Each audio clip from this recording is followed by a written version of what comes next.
How's it going, guys? Welcome back to the Digital Health Podcast. We have an amazing episode today. For folks who don't know me, my name is Anthony Virgo. I spent the last 7 years in the health tech space where I did networking partnerships, and now my partner and I, Khizar, are doing a lot of AI automations and solutions within the healthcare sector. I'm going to pass it over to Khizar to introduce yourself, but I am one of the hosts here from A Plus Active Services and the Digital Health Podcast. Hello everyone, how are you doing? So my name is Khizar Shahid and I have been working in the, let me introduce myself briefly. I've been working in the healthcare domain for quite a while. When I started in the healthcare sector, I was just working with the dental practices, but then I collaborated with my co-host and my partner in business, Anthony Virgo, and now we are covering all of the healthcare sector. Working with all the healthcare professionals in States, in UK, and Canada, and Australia. So this is my brief introduction. So I wanna now we would love to have the introduction of Sompop. My name is Sompop Bencharit, and I've been in dentistry and dental education in the past 32 years. So, I went to dental school in Thailand. I graduated in 1994. And then I spent the next 2 years to 1996. I spent the next 20 years at University of North Carolina, Chapel Hill. I was a resident in graduate prosthodontic, making prosthetic teeth. I did a PhD in oral biology. And then I stayed on to do postdoc and was taught at the Department of Prosthodontics at UNC for the next 11 years. So I spent 20 years at UNC. Then I moved to Virginia Commonwealth University in Richmond, where I was recruited there to build their digital center. So I spent almost 7 years there. I built their digital center. So now VCU have probably one of the most advanced digital center in the world. So we design and fabricate pretty much 80% or maybe 95% of all aesthetic in. Then I moved to Charleston at the Medical University of South Carolina, which is a college of dental medicine. I was there assistant dean for innovation, and also I chair the reconstructive and rehabilitation science department. So I run about a third of dental school. I am part of 75% of the DMD curriculum, and I also run the innovation with including digital technology, content education, and translational research. And then I spent another year. I moved back to North Carolina. I spent another year and a half at a very brand new dental school, Hyde Park University, and I helped them build digital integration of their clinic and also their curriculum. Freelance, and I'm also still running an organization and artificial intelligence in dental education network, which is composed of 70 plus institution members around the world, really. So we're focusing on applying digital technologies such as which mean virtual reality, augmented reality, those things to dental education. Thanks for the intro, and thank you for your time. Excited for this conversation. First off, we have some alignment because VCU. I used to stay. I went to undergrad at Virginia State University in Petersburg, so I used to go in Richmond all the time. So Richmond is like my second home. I love Richmond. Richmond is a great place. Yeah, love it. I was just back there last October. So even Richmond itself, they're building it up so amazing. I love how the city is coming along. So for sure. Yeah. So, that's one alignment. So we heard a lot about your background. I want to ask maybe the part that we didn't get in terms of how did you actually come into dentistry, in terms of what really sparked your interest and said this was the path that I was going to take. That's a good question. So in Thailand, the system is different, right? Because the system here in the United States and in Canada is you're going to undergrad first, and then you choose professional school after 4 years of undergraduate training. In Thailand, you choose it from high school. So when you go to high school, you apply to specific school, and the med school and dental school are 6-year. So basically, you do 2 years condensed undergraduate program, and then you do 4 years in the medical school or dental school.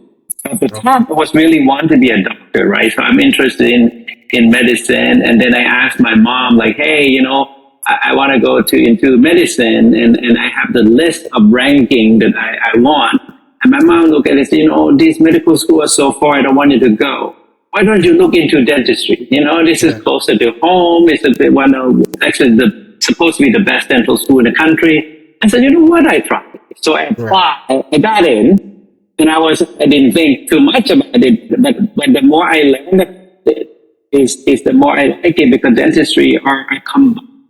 We have some medicine, right? And then we have dentistry. And the dentistry is something between the medical science or health science and artistry, right? So you have art and science. And the other thing that I like about dentistry is because we are very personal, right? Because we work in the patient mouth. So we are probably closer to you than most professions. And we work inside your mouth while you are conscious, right? So it's a very personable specialty. It have a healthcare component, and it also have sort of artistic skill application. And nowadays, I said that right now is probably the best time to be a dentist, because all this technology come out so fast, so quickly. And I guarantee you the dentist is probably one of very few healthcare providers that have used majority of advanced technology. Right? We talk about AI, we talk about digital intraoral scanning, we talk about laser, dental implants, and 3D printing. All the cool stuff are in dentistry. And I'm not talking about specialty now. I'm talking about like a general dentist. A normal general dentist could have used, even you use 10% of the technology, we are far more advanced than most healthcare professionals. Exactly. I think that it's funny that you say that, because in terms of one, you guys being a lot more advanced, and also the part about you guys are so you're working in someone's mouth, so you're a lot more up close to a lot of the clients. I was just thinking, as you said, that I have just as much of a great relationship with my primary care that I have with my dentist, and that's the only other provider where it's kind of like that. And I think it's because we are so close together, and we're building that relationship. So yeah, I've been seeing a lot of things in the dental space in general, and I know that you're an innovator and you're a forward thinker. I think a lot of people in the dentist field are a lot more open to the newer technology. One, because technology plays a super important part in what you guys are doing. I feel like every time I go to the dentist, there's something new that's happening there versus my primary care. It seems like my primary care is almost like traditional, old fashioned. This is kind of how we do things. Whereas every time I go to the dentist, the customer service is always A1 100%, but it's always like kind of a new, efficient way of doing things, whether it's intake, whether it's the payment processor. I always get that kind of impression from at least from my dentist here in Brooklyn. In terms of, I guess, the technology now, because I know you guys are doing like a bunch of like 3D printing. I know AI, even what we do, in terms of, just to give you a little bit of background, we do like voice AI solutions. So you think of, intake, voice AI, anyone making phone calls, appointments, after hours, 24/7. We support a lot of dental practices that way. What are other ways that you see technology really helping out? I'm interested in maybe like the 3D printing and stuff like that I saw, but what are some technologies that the average person might not know about that might be really making an impact in the dental world? Yeah, that's a great question, right? So the dentistry, and you compare it perfectly in medicine and dentistry. In dentistry, the technology moves so quickly. And if you think about it, just maybe 50, 60 years ago, there's no dental implants. Everybody was wearing dentures, right? And all of a sudden, after 1981, the guy named PI Brennan Mark present his research on 15-year study of osseointegration in Toronto. In 1981 was the explosion of dental implants. We have dental implants. About the same time, we have a bonding agent. So right now we bond bracket, we bond everything, veneer and stuff. Another guy named Bonacor who invented the acid etching. The technology not just stopped there because it continued to grow, right? The 3D printing. And just recently, right, before I moved to VCU, because I moved to VCU in 2016, which is not that long ago. In 2016, no dentists have 3D printer. What we use 3D printing, but we have to send to the big lab because we can't afford 3D printing. And what ended up happening is I was one of the beta tester for a company called Form Labs. And we actually started to learn how to print. And oh my God, this is so easy. We could print everything in-house with a high precision and it costs less for dentists. And if you look around now, you go to Brooklyn, I guarantee you half a dentist would have 3D printing. And the same thing with intraoral scanning, same thing with CT scan, same thing with now, the new thing is the AI, right? Because the AI, actually we use AI for a long time in dentistry because our intraoral scanner has AI, CT scan AI. We use it naturally, we didn't even know about it, right?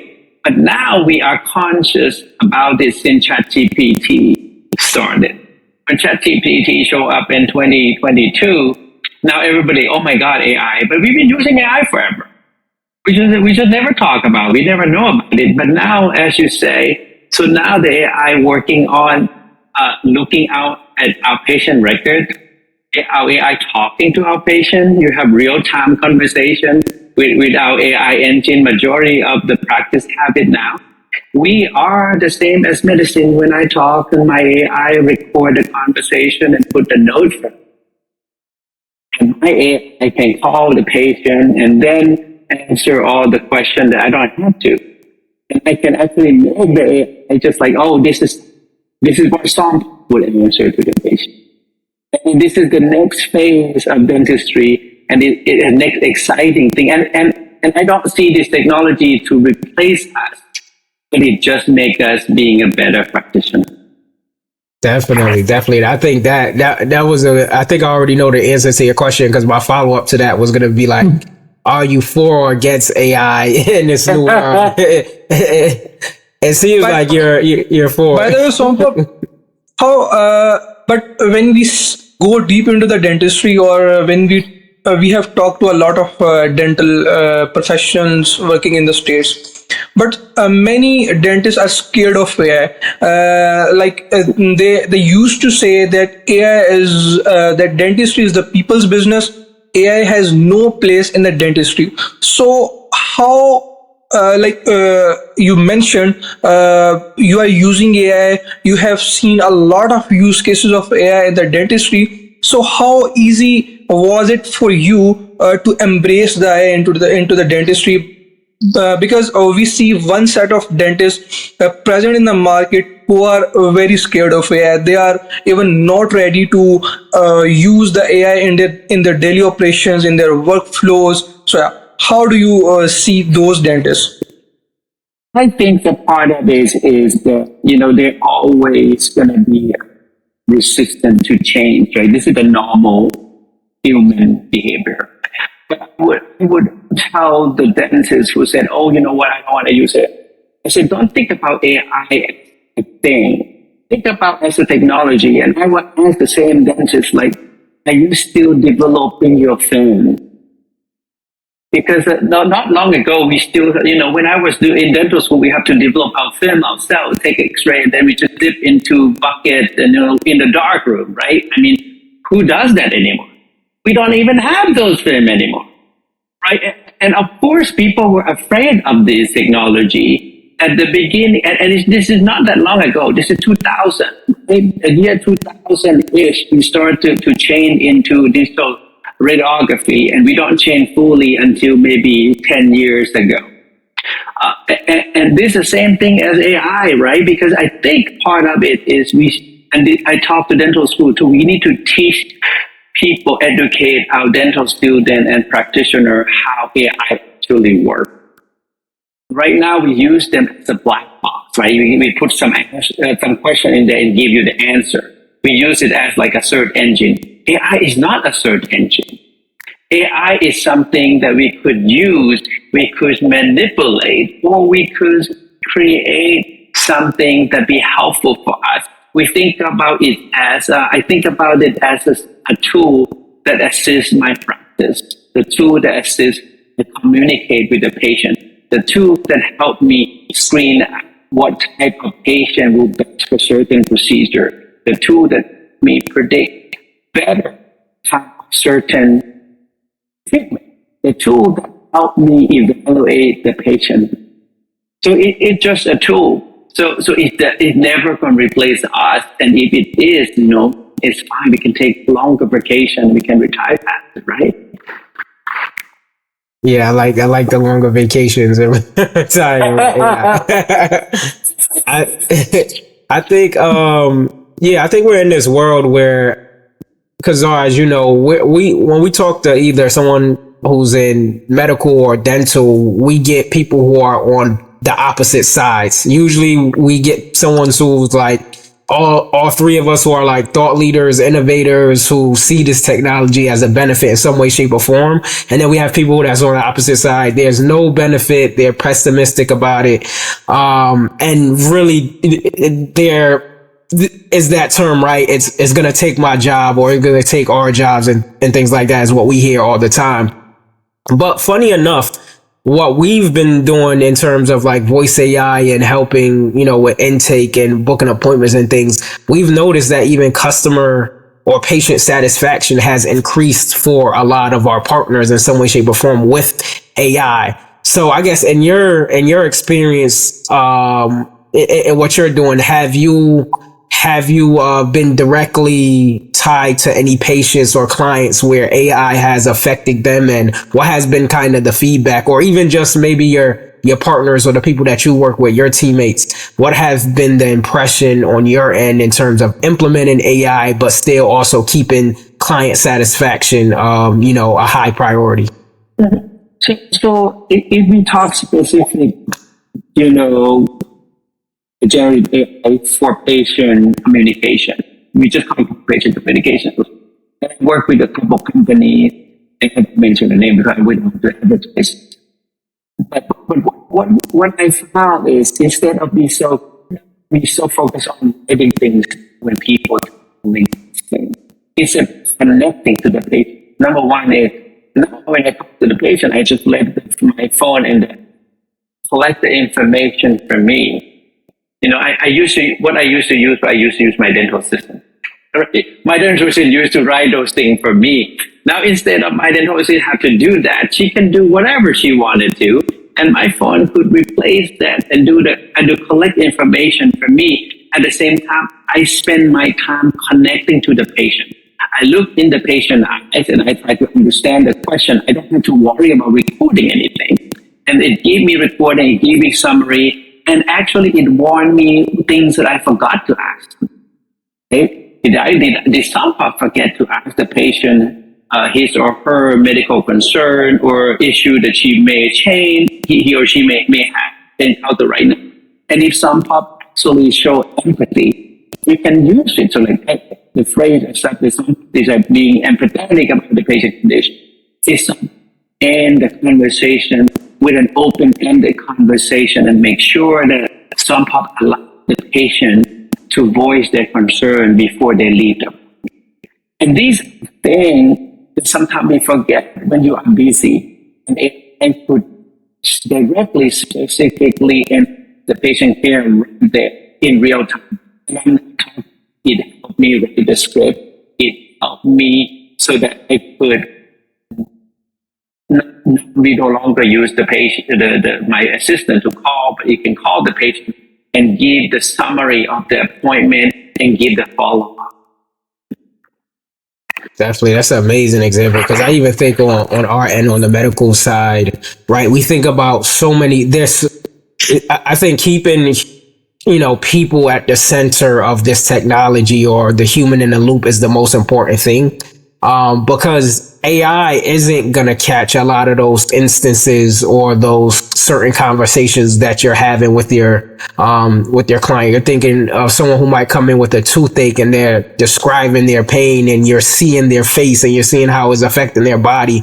AI might not see that portion of it. So even, you sitting down, having more time to pay more attention, sit down is really, really a benefit for not only like a practice, but like clients and us and the way we interact. On the medical side, I know we look at we might know that someone might have diabetes, hypertension. We know all those things, but we don't know that, Mrs. Jones might be on the verge of eviction, or might be suffering from food insecurities, or, maybe there's asbestos in the hallways. That, there's a lot of social things that affect someone's health. So we can't just look at the cause, or just look at the diagnoses, as that makes sense. There's a bunch of things that's happening. And even with AI now, we're seeing we're going to see, I know we're super early in the game, but we're going to see, right, studies on how AI is going to be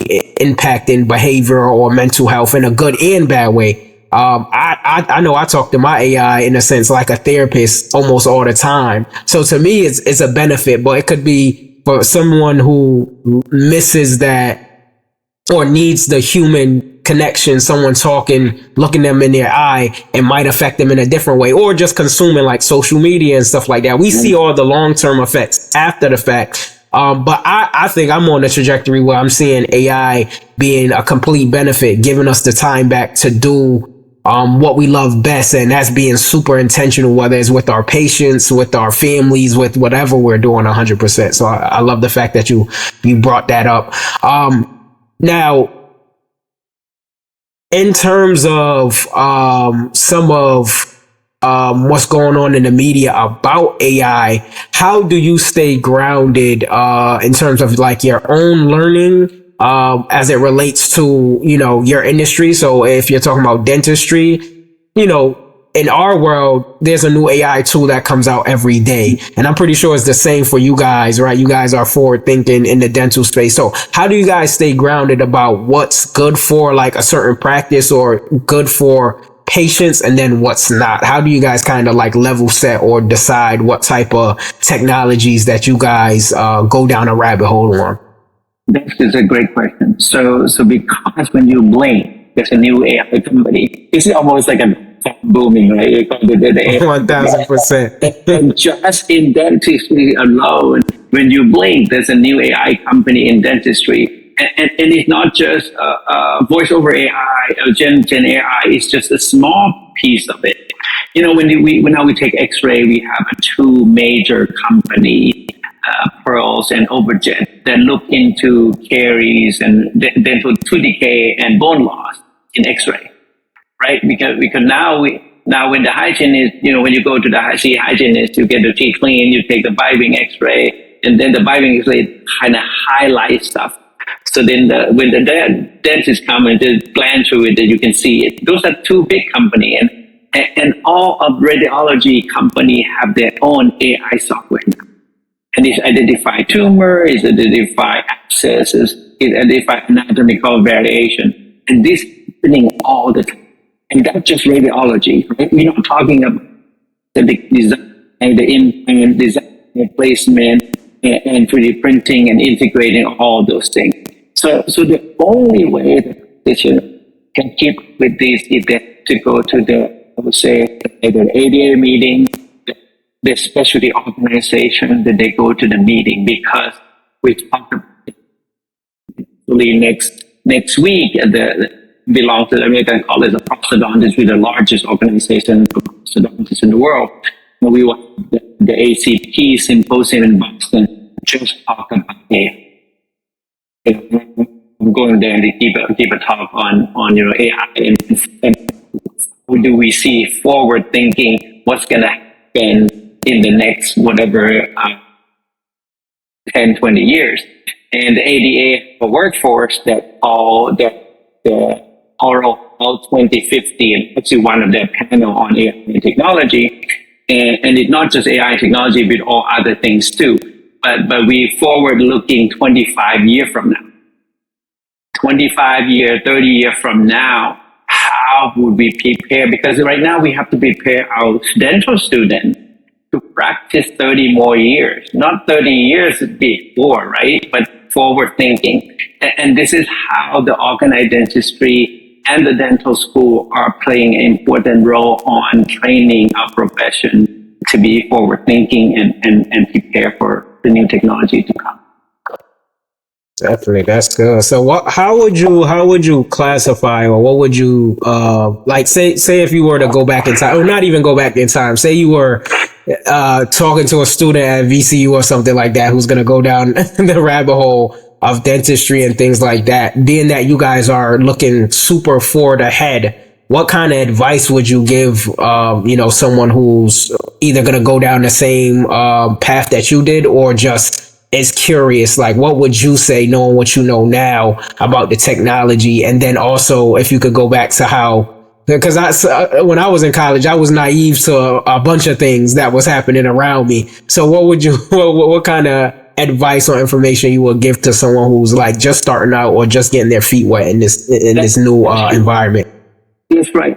That's a really good question. I usually teach, and I have this philosophy since I was a resident, because when I got to the University of North Chapel Hill, the very first day, programmer says that said, Sompop, we're not here to teach you anything.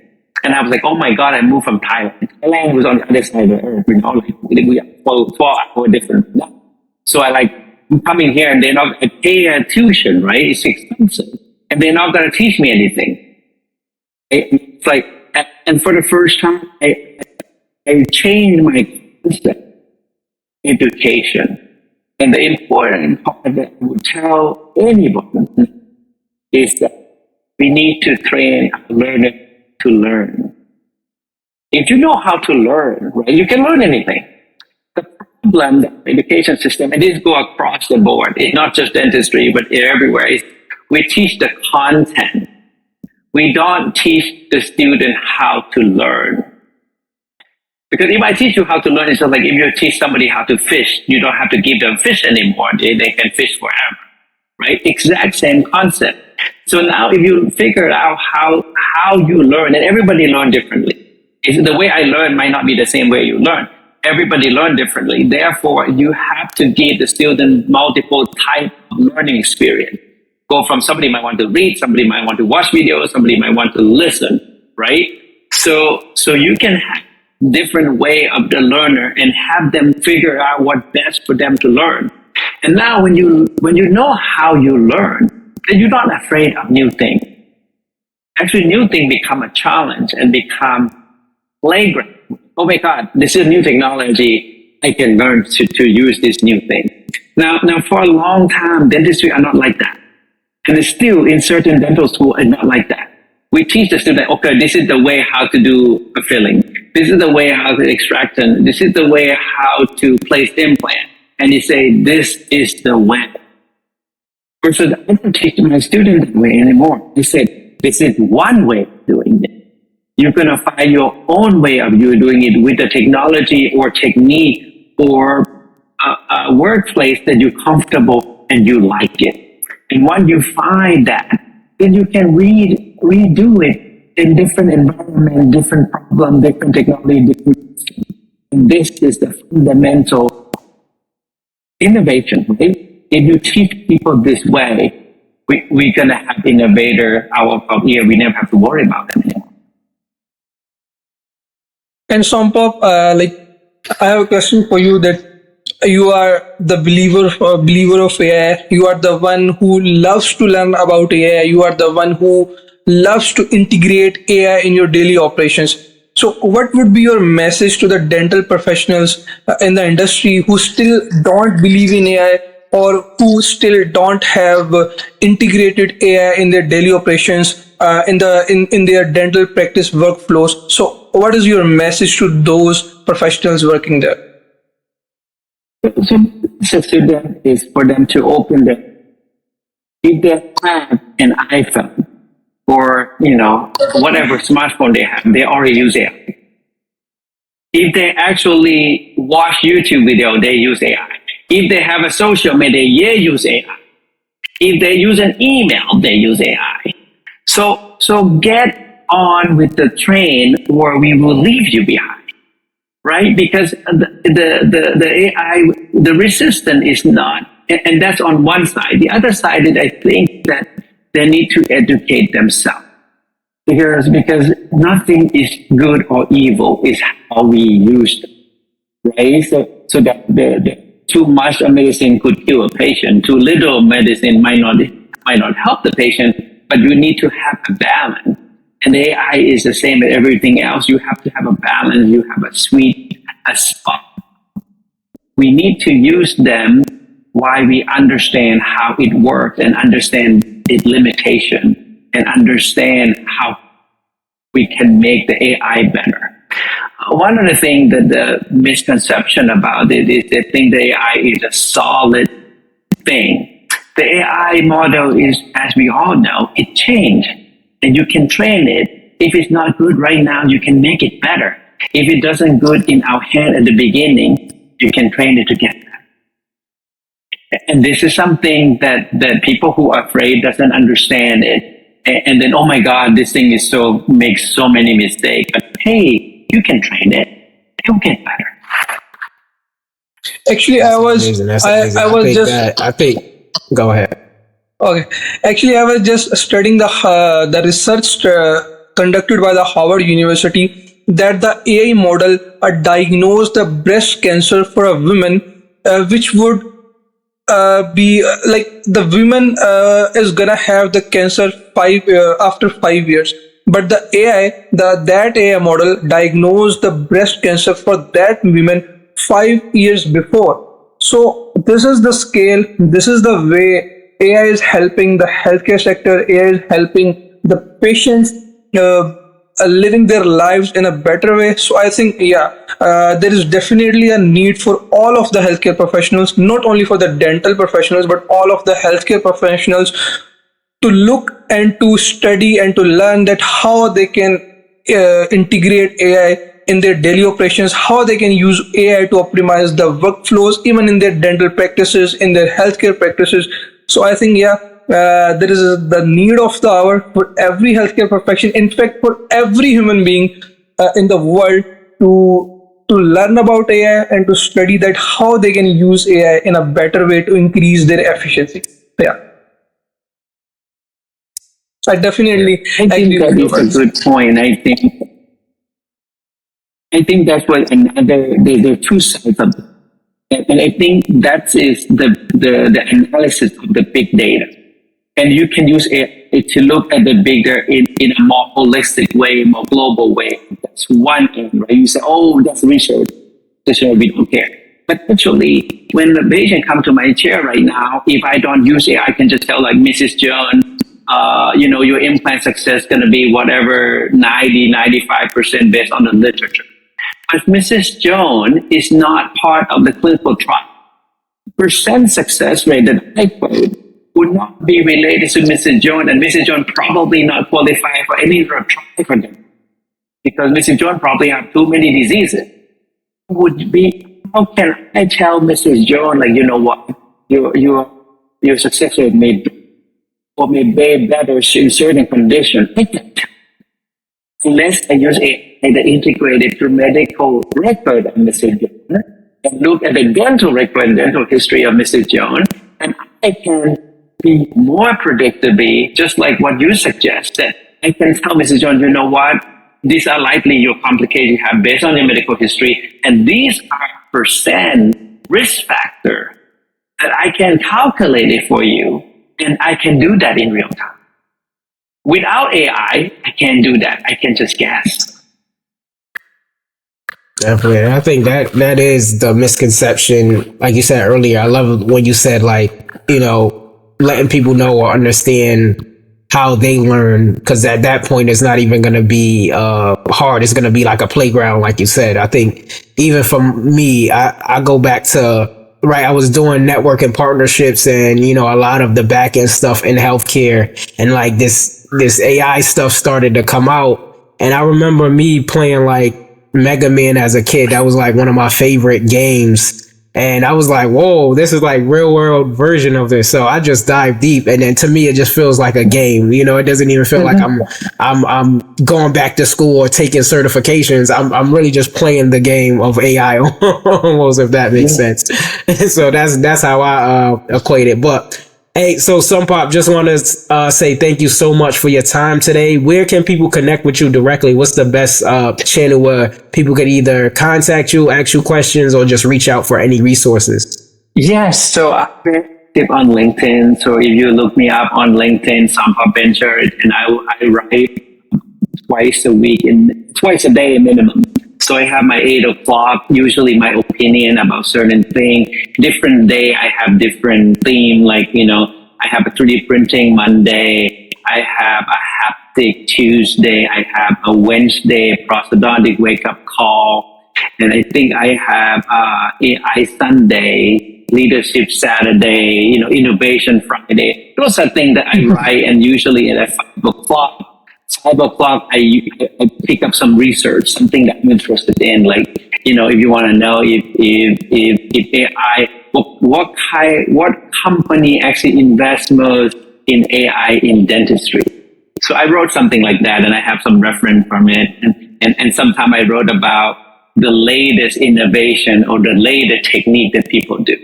So if you're interested, connect me on LinkedIn, and I'm very active and very responsive. And thank you for having me. It was a pleasure and very fun. Thank you so much.